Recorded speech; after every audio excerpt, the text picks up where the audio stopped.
s'engager, s'engager, s'engager, s'engager. Voilà, se mobiliser, c'est là la clé.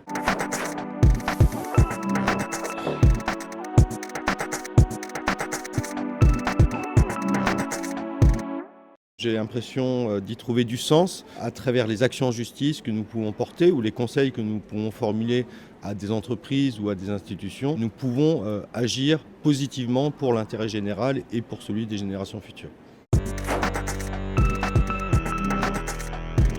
Pour moi, la clé et peut-être le tilt aussi, c'est le contact avec la nature. On protège ce qu'on aime, voilà, et ce qu'on voit et ce qu'on aime. Donc il faut à la fois favoriser ce contact, mais pas de n'importe quelle manière.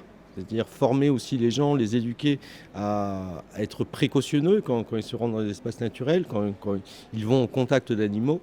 Mais une fois qu'ils vont au contact, c'est là où ils auront pris conscience de la réalité de ces individus, de leurs souffrances, de leurs besoins. Pour les individus, pour les particuliers, déjà la sensibilisation, c'est-à-dire faire connaître la réglementation, la législation pour éviter que les gens ne commettent des infractions. Pour les entreprises, il y a ce qu'on appelle une police administrative, une police de contrôle de ces installations régulières pour pouvoir éventuellement déceler lors de ces contrôles des non-respects de prescriptions.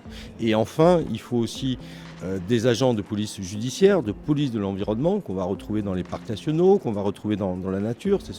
C'est la mission qui est assurée par l'Office français de la biodiversité. Et enfin, le dernier maillon de la chaîne pénale, c'est aussi d'avoir des juges, des magistrats, à la fois des procureurs et des magistrats du siège, qui soient suffisamment formés et sensibilisés à ces enjeux pour pouvoir orienter pénalement le dossier et que les tribunaux puissent prendre des sanctions qui soient à la fois proportionnées et dissuasives. Le précédent congrès mondial de la nature qui s'était déroulé à Hawaï en 2016 avait adopté une recommandation à l'intention des États membres leur demandant de créer des juges spécialisés en matière d'environnement. Et sous l'impulsion du comité français de l'UICN, la France, le Parlement français a adopté le 24 décembre 2020 une loi qui instaure des pôles régionaux spécialisés en matière d'atteinte à l'environnement. Donc les choses sont en train de changer positivement en France.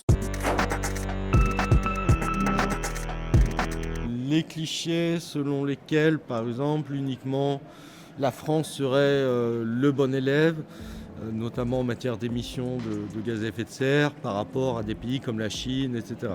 La Chine pollue énormément, mais la Chine pollue énormément pour nous fournir un certain nombre de biens et de services que nous consommons ici. Voilà. C'est-à-dire qu'il ne faut pas parler d'émissions territoriales en matière de climat, c'est-à-dire celles qui sont produites en France, mais il faut aussi inclure les émissions importées. Voilà, si vous achetez un téléviseur qui est produit en Chine, ce téléviseur aura été probablement produit dans une usine qui sera alimentée avec des centrales à charbon. Et quand on additionne, on ajoute les émissions importées aux émissions territoriales, on double presque l'empreinte carbone des Français.